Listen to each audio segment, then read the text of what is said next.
자, 오늘은 보겠습니다. 고통 중에도 길은 있다. 시편 38편 1절에서 22절까지 내용이 되겠습니다. 자, 한 주간 동안에 서로의 근황을 나눠보시기를 바라고, 그 다음에 마음 다의 말씀 나눔, 이 시편 38편 내용을 보게 되면은 크게 세 가지로 나누어져 있습니다. 자, 여러분이 먼저 숲을 좀 보도록 하겠습니다. 굵은 글씨를 먼저 보게 되면 1절에서 8절까지는 시인은 극심한 고통을 거두어 주시기를 탄원합니다. 거기 1절에서 8절이에요. 그 다음에 큰 2번에 가서 보게 되면 9절에서 14절까지는 시인은 철저하게 고립된 자신의 처지를 호소합니다.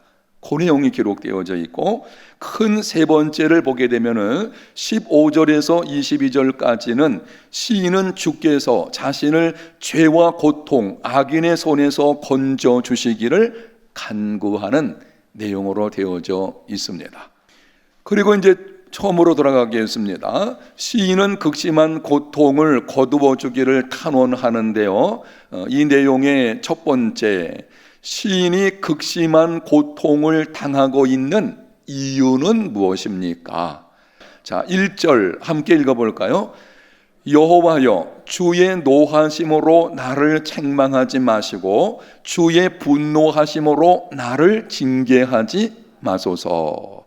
자, 이 말씀에서 볼 때에 시인이 극심한 고통을 당하고 있는 이유는 뭘까요?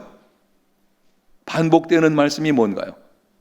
주님의 노하심으로, 주의 분노하심으로, 하나님께서 그에게 진노하심으로 책망하시고 징계하셨기 때문입니다. 어떤 죄의 문제죠. 시인이 어떤 죄를 지어서 거기에 대해서 하나님께서 진노하셔서 책망하시고 징계하셨습니다. 그래서 극심한 고통이 찾아오게 되었다라고 하는 것입니다. 오늘 본문에서 시인의 경우는 어떤 죄로 인한 하나님의 징계로 인해서 큰 고통을 당하는 것을 보게 됩니다. 두 번째 문제입니다. 하나님이 진노하시며 징계하신 이유는 무엇입니까? 이미 말씀을 드렸지만 여기 이제 정확하게 보는 거죠. 4절과 5절에 이렇게 시인이 고백을 합니다. 내 죄악이 내 머리에 넘쳐서 무거운 짐 같으니 내가 감당할 수 없나이다. 내 상처가 썩어 악취가 나오니 내가 우매한 까닭이로소이다. 거기 말씀의 앞부분에 뭐라고 말씀하죠? 내 죄악이 죄 때문에 징계받는 것이죠. 그런데 이렇게 죄를 짓게 된 것이 하반절에 뭐라 그랬습니까? 내가 우매한 까닭이로소이다. 시인이 우매하여 하나님 앞에 범죄했기 때문에 하나님께서 징계하신 거죠. 그래서 우리는 이렇게 해야 됩니다. 내가 어떤 죄로 인해서 징계를 받을 때에는 불평하거나 원망하면 안 돼요. 그거는 내가 마땅히 받을 것을 받는 것뿐만이 아니고 하나님께서 나를 뭐 하시기 때문에? 사랑하시기 때문에 하시는 것이거든요. 근데 우리는 자기가 죄를 지어서 징계를 받으면서도 하나님께 원망하죠. 나를 사랑하지 않으시는가 봐. 안 해요.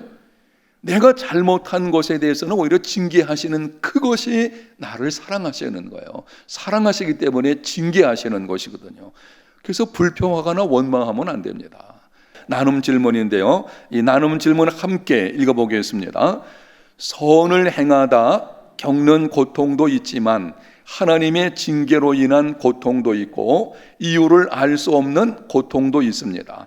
고통의 이유가 다양한 만큼 우리 기도도 달라지겠지만 중요한 것은 기도하는 것입니다. 고난의 때에 기도보다 앞선 것이 무엇인지 생각해보고 기도를 앞세우지 못하는 이유를 나눠 봅시다. 여러분 나눠 보셔야 돼요. 자, 저를 보시면은 이렇습니다. 이 질문은 고난의 때에는 하여튼 기도해야 돼요. 하나님께 기도하는 것, 시인이 기도하는 것처럼 기도해야 되는데 기도하지 않는 것이 문제라고 하는 것입니다. 기도를 앞세우지 못하는 이유가 뭘까? 여러분들이 셀 모임에서 나눠보시면 좋겠는데 한 가지 말씀을 드리면 이런 것이 있어요. 왜 고난을 당할 때에도 기도하지 않을까? 아니면 평안할 때에는 더 기도해야 되는데 왜 기도가 앞서지 않는 그런 삶을 살아가는 것일까? 큰 이유 중에 하나는요, 긴급한 일과 중요한 일을 분별하지 못하는 거예요. 기도는 중요한 일입니다. 우리 인생에서 우선순위는 긴급한 일이 아니고 중요한 일이 우선돼야 돼요. 기도는 중요한 일이기 때문에 항상 우선돼야 되죠. 자, 큰 두 번째 보도록 하겠습니다. 시인은 철저하게 고립된 자신의 처지를 호소합니다. 자, 1번 문제입니다. 시인의 고통에 사랑하는 자와 친구, 친척들은 어떤 태도를 취합니까? 또 대적들은 어떤 일을 도모합니까? 11절과 12절이죠. 자, 11절 먼저 보겠습니다. 사랑하는 자와 친구가 어떻게 태도를 취하죠?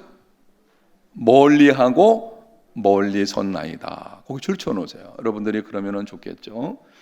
사랑하는 자와 내 친구들이 고난당하니까 나를 멀리하는 거예요. 그런 일이 벌어졌어요. 12절 보겠습니다. 대적들은 어떤 일을 도모하죠? 내 생명을 찾는 자가 올무를 놓고 줄쳐놓으시고 나를 해하려는 자가 괴악한 일을 말하며 그 다음 뭐하죠? 종일토록 음모를 꾸미오니 이렇게 말하고 있어요. 자, 정답은 이겁니다. 시인과 가까운 자들은 시인을 멀리합니다. 대적들은 시인의 생명을 해하려고 올무를 놓고 악담을 퍼부으며 음모를 꾸미고 있습니다. 그렇게 돼 있어요. 세상 보면 그렇지 않습니까? 세상을 보게 되면은 내가 잘 나갈 때에는 찾아와서 함께 하자고 합니다. 맞죠? 어려운 일 당해보세요. 다 잃어버렸어요. 가진 것이 없어졌습니다. 그럼 어떻게 합니까? 등 돌리는 거예요. 심지어는 가까운 자들까지 등을 돌리는 것을 볼 수가 있습니다. 그게 세상이거든요. 그 모습을 여기서 보여주는 것을 보게 됩니다. 특별히 여기 이 대적들 같은 경우에는 올무를 놓고 괴악한 일을 말하고 종일토록 음모를 꾸민다고 했는데요. 이건 이런 말인 뜻입니다. 세상을 보게 되면 내가 어려운 일을 만나게 되면 나의 대적들은 그것을 이용하려고 해요. 나의 곤경을 이용해 가지고 자기 유익을 취하려고 하는 것입니다. 이건 악한 사람들의 모습인 것입니다. 여러분, 그리스도인은 그러면 안 돼요. 그리스도인은 내가 평소에 관계가 좋지 않은 그 사람이 고통 가운데 있을 때 그것이 좋아져요, 안 좋아져요? 그러니까 질문을 제가 잘못했나? 그게 좋아지면 안 되잖아요. 다른 사람의 곤경을 밟고 내가 서려고 하는 것, 그게 세상이거든요. 그 모습을 여기서 보여주고 있는 것입니다. 이런 모습이 지금 시인이 당하는 고통이라는 것이죠. 기가 막힌 일인 것입니다. 두 번째 문제 보겠습니다. 대적의 공격 앞에 시인은 어떤 모습으로 서 있습니까? 13절과 14절 함께 읽어보겠습니다. 나는 못 듣는 자같이 듣지 아니하고 말 못하는 자같이 입을 열지 아니하오니 나는 듣지 못하는 자 같아서 내 입에는 반박할 말이 없나이다. 자, 대적들이 공격을 하고 가까이 있는 사람들까지 등을 돌리고 멀리합니다. 그때 시인이 어떤 모습으로 서 있습니까? 이런 거죠. 듣지 못하는 자와 같고 말하지 못하는 자와 같이 서 있습니다. 너무 기가 막힌 거죠. 찾아와가지고 간이고 쓸개고 다 빼줄 것처럼 했던 사람이요, 내가 곤경당하니까 싹 등 돌리는 거예요. 심지어는 가장 가까운 가정에서도 그런 일이 벌어질 수가 있어요. 그렇지 않습니까? 그러니까 기가 막힌 거죠. 기가 막힌 상황을 당하니까 시인은 뭐가 막혔어요? 듣지 못하는 자와 같이, 그리고 말하지 못하는 자와 같이 그냥 입을 꽉 닫아버리는 것입니다. 왜 닫아버렸을까요? 왜 그럴까요? 몇 가지 우리가 추측을 해볼 수 있는데요. 한 3가지 정도 추측을 하면 이렇습니다. 하나는 고통이 너무 심해가지고 말조차 하기 어려운 상황인 거예요. 그렇잖아요. 너무 기가 막힌 고통을 당하면 그때는 말도 하기 싫죠. 말할 수 없죠. 입을 그냥 담아버리게 되죠. 닫아버리게 되는 거죠. 두 번째는 이런 것이 있습니다. 모두가 배신해가지고 시인의 말을 듣지 않는 거예요. 시인이 무슨 변명을 하고 무슨 말을 해도 듣질 않는 거예요. 모두가 등을 돌려가지고 할 말이 없는 거죠. 세 번째는 이렇게 추측해 볼 수도 있습니다. 사람에게 말해서 해결될 문제가 아니고 하나님이 들으셔야만 해결된 문제이기 때문입니다. 시인이 깨닫는 거죠. 그렇구나. 사람은 의지할 것이 아니구나. 사람은 의지의 대상이 아니고 사랑의 대상입니다. 우리가 의지해야 될 대상은 누굽니까? 하나님뿐이죠. 시인이 그 상황에서 그걸 깨닫고 입을 딱 다무는 거죠. 그리고 오직 하나님만 바라보고 하나님께 간구하는 것, 이렇게 찾아볼 수가 있을 것인데, 아마 이런 3가지는요 함께 복합적으로 우리에게 찾아볼 수 있을 것입니다. 여러분들도 아마 이런 경험을 했을지 모르겠어요. 너무 기막힌 곤경 찾아오게 되면은요 정말 할 말이 없죠. 그러게 되죠. 등 돌려버렸으니 뭐 그들에게 무슨 말을 하겠어요. 나눔 2번째 보겠습니다. 나눔 2번째, 함께 문제를 읽어보겠습니다. 상처 입은 이는 상처보다 상처 때문에 자신을 멀리하고 이용하는 이들의 태도에 더 깊이 절망할 때가 있습니다. 나는 고통당하는 이웃을 어떻게 대합니까? 그들에게 위로와 힘이 되는 태도가 무엇인지 서로 이야기해 봅시다. 제가 가끔 듣는 이야기가 있습니다. 교인들 가운데서 말하기를, 목사님, 내가 당하는 고통은 그냥 내가 주님을 의지하고 견딜만 한데 누구 때문에 그런 거죠. 누군가가 나에 대해서 뒷말하고, 누군가가 나에 대해서 막 정죄하는 말하고, 아니면은 그동안 인간관계에서 가까이 지냈는데 곤경을 당하니까 등 돌리고 떠나버리고, 그게 너무 힘든 거예요. 여러분 혹시 이런 것을 경험해 보신 적이 있습니까? 내가 당하는 환난도 쉽지 않지만 사실 그거는요 견딜만 할 때가 있죠. 근데 인간관계는 깨어지면 굉장히 쉽지 않습니다. 특히 나에 대해서 좋지 않은 감정을 가지고 오해해가지고 딱 등 돌릴 때, 그때 정말 쉽지 않죠. 이런 거죠. 시인이 지금 이런 상황에 있는 것을 볼 수가 있습니다. 이것을 하나님께 호소하는 거예요. 하나님, 지금 나의 형편이 이렇습니다 라고 호소하는 것을 보게 되죠. 여러분이 여기서 나눔 질문이 있는데요, 나눔 질문 마지막 부분이 이렇습니다. 그들에게 위로와 힘이 되는 태도가 무엇인지 서로 나누어 보십시오. 이건 이런 것입니다. 그런 일을 당하는 사람에게 어떻게 위로할 수 있는지를 여러분이 나눠보시면 좋겠는데, 특별히 이렇습니다. 셀 모임은, 이 셀 공동체는 그것 자체가 위로의 공동체예요. 셀은 위로의 공동체입니다. 그래서 셀 모임 안에서 위로가 이루어지잖아요. 셀에서 누가 곤경 가운데 있으면 서로 돕잖아요. 이게 셀 공동체죠. 위로의 공동체는 여러분이 한번 나눠보시면 좋겠다 하는 생각이 듭니다. 3번째, 시인은 주께서 자신을 죄와 고통, 악인의 손에서 건져주시기를 간구합니다. 이제는 악인의 손에서 건져주시기를 간구하는데요. 자, 1번 보겠습니다. 시인이 하나님만 바라며 기대하는 것은 무엇입니까? 시인이 입을 다물고 하나님만 지금 바라고 있어요. 그렇게 하는 이유가 무엇입니까? 15절에 보니까, 여호와여, 내가 주를 바라사오니 내 주 하나님이 내게 뭐 하시리이다? 응답하시리이다. 하나님의 응답을 기대하고 있습니다. 내 주 하나님의 응답, 하나님의 응답을 기대하고 있다. 처음에는 자신의 고통의 처지를 호소하잖아요. 내가 당면한 고통의 문제예요. 그 다음에는 고통을 넘어서 이 관계, 다른 사람들이 나에게 등 돌리고 막 이런 상이 그렇게 돼 있어요. 세상은 그렇습니다. 그 문제를 가지고 하나님께 호소하는 거죠. 왜 그렇게 호소하는 것입니까? 하나님은 나를 이 고통과 깨어진 인간 관계에서 어떤 면에서는 고립되고 외로운 거죠. 거기서 건져 주실 것을 기대하는, 기도의 응답을 기대하는 거죠.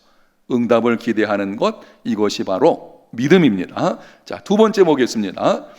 시인이 죄악을 아뢰어 슬퍼하는 이유는 무엇입니까? 시인은 그때에 하나님, 이 악인들을, 또 이 고통 중에 나를 건져 주시옵소서 이렇게 기도하면서 응답을 기대하는데요, 기도 내용을 보게 되면은 슬퍼하며 자기 죄를 아뢰면서 슬퍼하는 이유가 있어요. 16절 같이 한번 읽겠습니다. 내가 말하기를 두렵건대 그들이 나 때문에 기뻐하며 내가 실족할 때에 나를 향하여 스스로 교만할까 하였나이다. 시인이, 다윗이 지금 하나님 앞에 자기 죄를 아뢰면서 슬퍼하면서 간구하죠. 왜 그렇게 하는가 하면은 여기 나와 있죠. 중반절에 그들이 나 때문에 뭐하며? 기뻐하며 내가 실족할 때 나를 향하여 스스로 묘할까? 교만할까? 염려하기 때문에 원수들이 시인의 실족을 기뻐하며 교만하게 될 것을 염려했기 때문입니다. 저도 그런 경우가 있습니다. 한 번은 속이 상한데요, 정말 속상한 적이 있었거든요. 그때는 그렇게 합니다. 하나님, 정말 너무 속상한데 이 속상한 문제에 관해서 관련된 사람들 좀 깨달을 수 있도록 한 번쯤은 좀 하나 어떤 조치를 하지 않아야 되겠습니까? 야, 이거 목사가 이런 기도했다는 모르겠네. 사람에게 그렇게 퍼부을 수는 없죠. 그러니까 속상하니까 하나님 앞에 그렇게 이제 말을 하게 되죠. 여러분, 놀라운 사실은 그렇습니다. 우리가 정말 속상한 거를 하나님께 나와서 내가 있는 그대로 내려놓으면 반드시 정직한 기도잖아요. 하나님을 의지하고 기도하면 하나님께서 찾아오셔서 나를 만져주십니다. 그러면은 그 분노하고 상처 입은 것이 점차 아물어지게 되고, 그러면은 기도 내용이 어떻게 된다? 바뀌어지게 됩니다.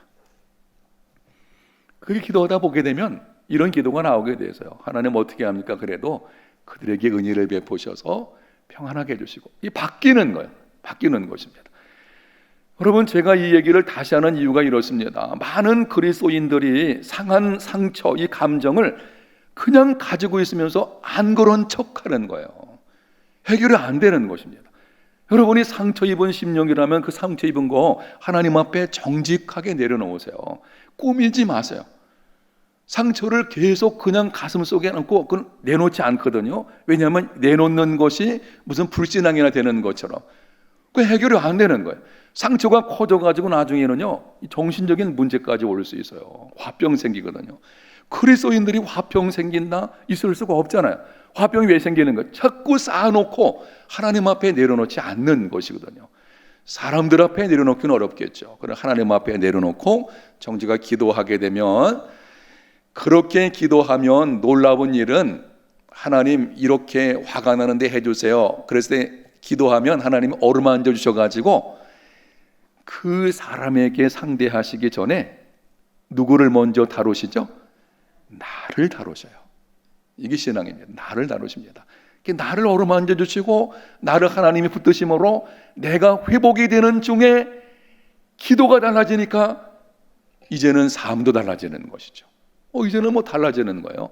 그 사람을 향해서 분노했던 감정이 딱 하나님께서 평안을 주시니까 사라졌어요. 그러면은 기도가 달라지게 되죠. 여기 나오는 기도, 다윗 같은 기도는 이 하나의 과정입니다. 다윗이 지금 그런 것을 보여주고 있는 것이죠. 그런 마음입니다. 여기서 말하는 것이.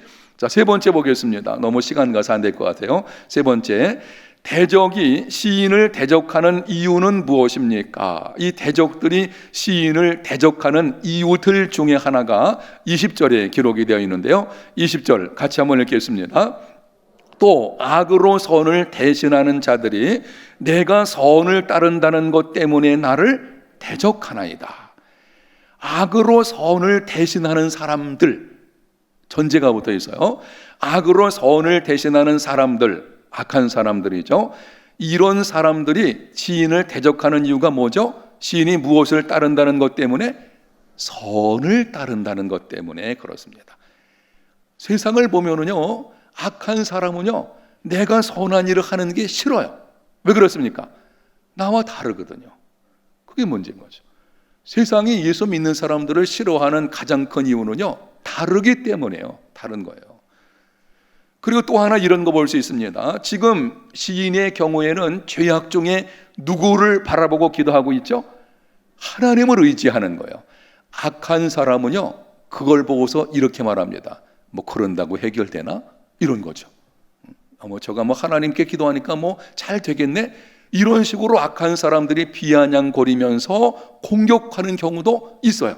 그러니까 두 가지 측면입니다. 내가 선을 따른다는 것, 이 말은 두 가지인데요. 하나는 먼저는 선한 행실을 따름으로 인해 가지고 그렇지 않은 악한 사람이 나와 다르기 때문에 자기와 바꿔 말하면 그들이 나와 다른 거죠. 그래서 이제 공격하는 것이 있고, 한 가지는 내가 선이신 하나님을 의지하고 따르는 것, 그게 또 악한 사람들 보기에는 미워지는 거죠. 세상은 그렇게 돼 있죠. 이제 그런 측면에서 이런 일이 있는 것입니다. 자, 마지막 세 번째 나눔입니다. 시인이 같이 한번 읽어보겠습니다. 나눔 질문. 시인이 더욱 괴로운 것은 죄로 인한 고통보다 그의 실족을 기뻐하는 대적 때문입니다. 의인의 선행을 못마땅하게 여기던 이들은 그가 실족하자 득달같이 달려듭니다. 그리스도인의 죄가 자신과 세상에 어떤 영향을 미치는지 나눠보십시오. 선행을 못마땅해 여기던 자들이 실족하자, 이건 이런 거죠. 잘못을 범하니까는 득달같이 달려들죠. 지금 세상이 그렇잖아요.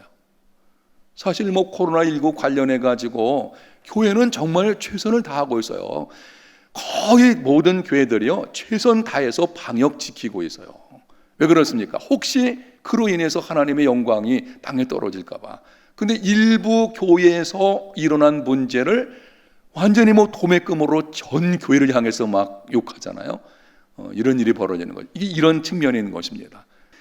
이 나눔의 문제에서 마지막에 보게 되면 그리스도인의 죄가 자신과 세상에 어떤 영향을 미치는지 나눠봅시다. 이건 제가 좀 설명 좀 드리겠습니다.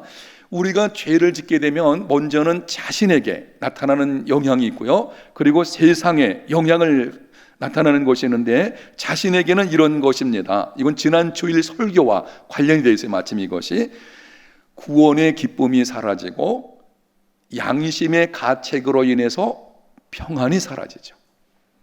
기도 응답 받지 못하죠. 죄를 품고 있으면 기도 응답 받지를 못합니다. 그리고 이웃에 대해서 무관심해지게 돼요. 그렇게 돼 있어요. 예수 믿는 사람이 죄 가운데 있으면은요, 이웃에 대해서 무관심해집니다. 소금과 빛의 사명을 감당하지 못하게 되고 결국에는 하나님의 징계를 받는 일이 있게 되는 것입니다. 세상에 대해서는 하나님의 영광이 가리워지게 되고 대적들에게 빌미를 제공하죠. 여기 안타까운 거예요. 빌미 제공하는 거예요. 빌미를 제공해가지고 결국에는 이제 교회를 공격하거나 하나님의 영광 가려지고 이런 일이 벌어지게 되죠. 그래서 그리스도인은 죄를 멀리하는 삶이 또한 되어야 되겠죠.